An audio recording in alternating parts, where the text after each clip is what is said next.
श्रीमद् भागवत गीता का पहला अध्याय का 44वां श्लोक।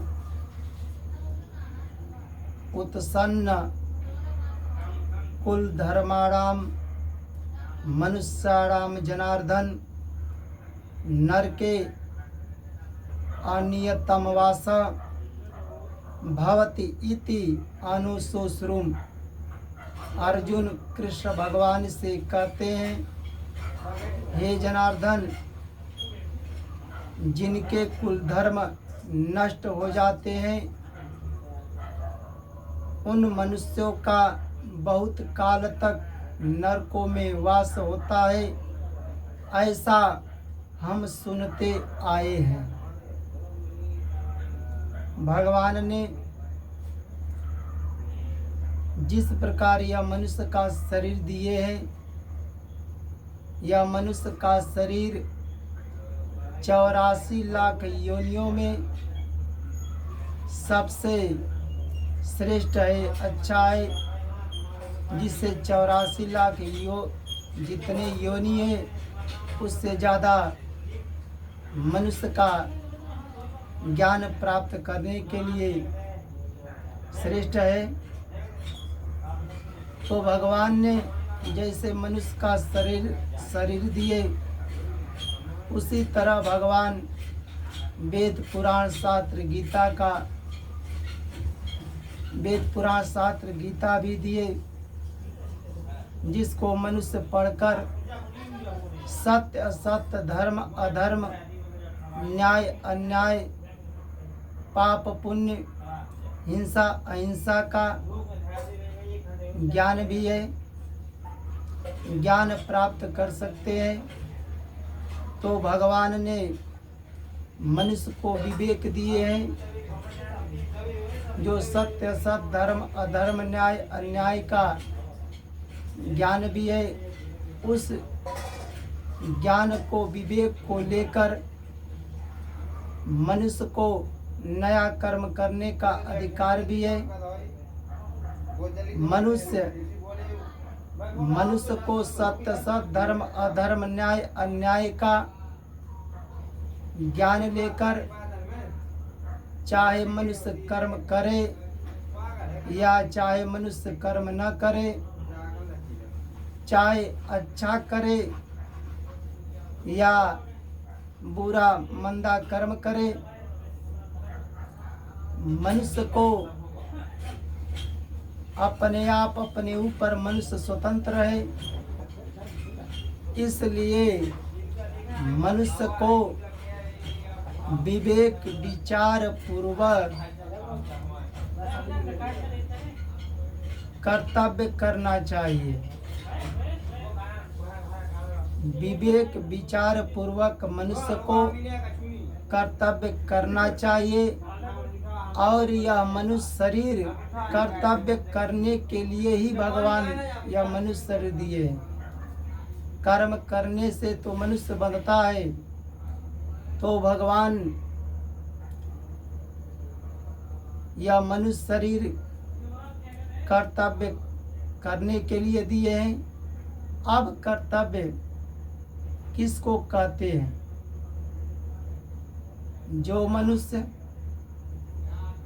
कमाकर, व्यापार करके, खेती करके, नौकरी करके, स्वार्थ लोभ को त्याग कर, जो अपने परिवार में चाहे माता पिता हो, भाई बहन हो, स्त्री हो, लड़की लड़का हो, उसका पालन पोषण करते हैं, घर द्वार बनाने में लगाते हैं, शादी विवाहों में धन को खर्च करते हैं, लड़की लड़का को ज्ञान देने में खर्च करते हैं।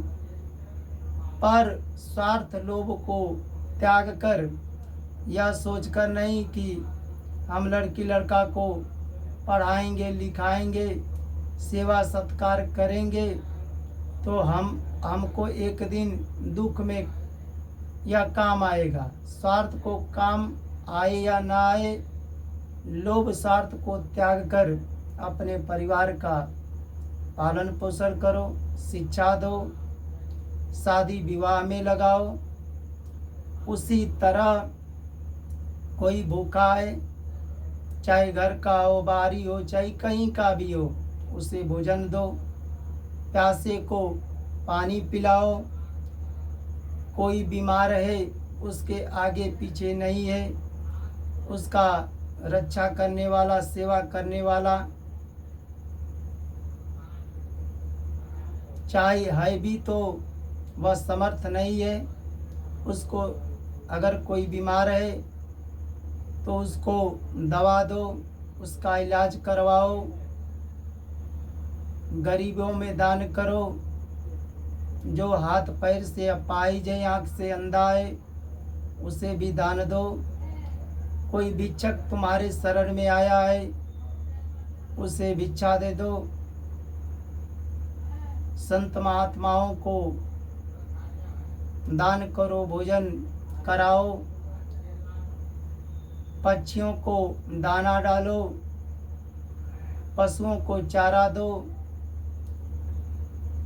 पर यह सोच कर नहीं कि हम इनको खिलाते हैं, दान देते हैं तो हमें कोई खिलाएगा, दान देगा। स्वार्थ लोभ को त्याग करके उसी तरह अपने माता पिता, अपने से बड़े माता पिता होते हैं, मानो तो संसार के भी माता पिता हैं, तो अपना माता पिता, आचार्य, गुरुजन, चाहे तुम्हारा गुरु ज्ञान दे या न दे, चाहे दूर का हो, चाहे तुम्हारा गुरु हो या दूर का हो, तो जो अपने माता पिता, आचार्य, गुरुजन आदि की आज्ञा का पालन करते हैं, उस माता पिता, आचार्य, गुरुजन को सेवा करते हैं, उस माता पिता, आचार्य, गुरुजन को धन देकर प्रसन्न रखते हैं। उसी तरह गौ माता भी तुम्हारे माँ के समान है। जैसे अपने माता को मानते हो, संसार की माता भी तुम्हारी माता के समान है।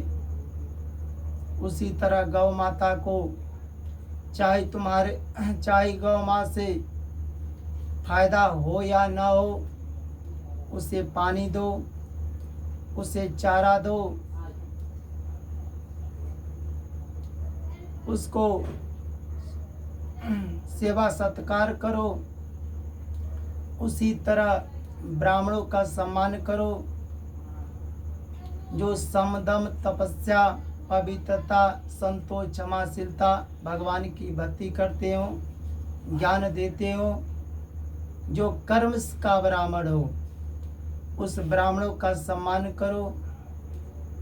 भगवान का स्मरण करो, भगवान के कथा ज्ञान को सुनो, भगवान का सत्कार करो, पूजन करो। पर ये नहीं कि भगवान का पूजा करेंगे तो भगवान हमें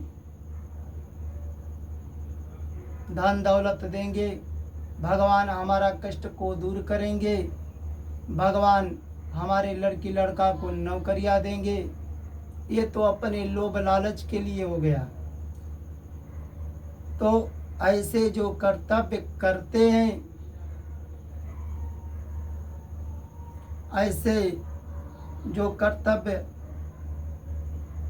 ऐसे कर्तव्य को करना चाहिए। मनुष्य को भगवान कर्तव्य करने के लिए भेजे हैं, ऐसे कर्तव्य को करना चाहिए। परंतु जो मनुष्य तो ऐसे कर्तव्य को बहुत कम लोग ही करते हैं। अधिकांश लोग जो कर्म करते हैं सुख भोग को लेकर, लोभ को लेकर, जो लोभ को लेकर कर्म करते हैं, झूठ कपट चोरी डकैती से किसी का धन लूटते हैं तो पाप ही है। तो जो कर्म करते हैं सुख भोग को लेकर, लोभ को लेकर, राग द्वेष को लेकर जो कर्म करते हैं, उस मनुष्य को इस लोक में, मृतलोक में अपमान होता है, उस मनुष्य की निंदा होता है। यह कर्म वेद पुराण शास्त्र गीता के विरुद्ध कर्म हुआ। जो मनुष्य सुख भोग को, लोभ को, राग द्वेष को लेकर कर्म करते हैं, तो इस लोक में तो उस मनुष्य की निंदा अपमान तो होता ही है, पर यह शरीर त्यागने के बाद भी परलोक में उस मनुष्य की दुर्गति होती है। किस मनुष्य की परलोक में दुर्गति होती है? जो मनुष्य सुख भोग को, लोभ को लेकर, जो राग द्वेष को लेकर कर्म करते हैं, उस कर्म से क्या होता है? पाप बनते हैं। इसलिए इस लोक में निंदा होता है, अपमान होता है, और मरने के बाद भी परलोक में उस मनुष्य की दुर्गति होती है। मरने के बाद चाहे वह मृतलोक हो, चाहे अन्य लोक हो, चाहे पशु पक्षी योनि अन्य योनि हो, सब परलोक ही होता है। इसलिए मनुष्य को कर्तव्य करना चाहिए। भगवान यह मनुष्य शरीर कर्तव्य करने के लिए दिए, पर जिस कर्म को करते हो, सुख भोग को, लोभ को, राग द्वेष को लेकर, इससे पाप बनते हैं। जय जय श्री राधे राधे।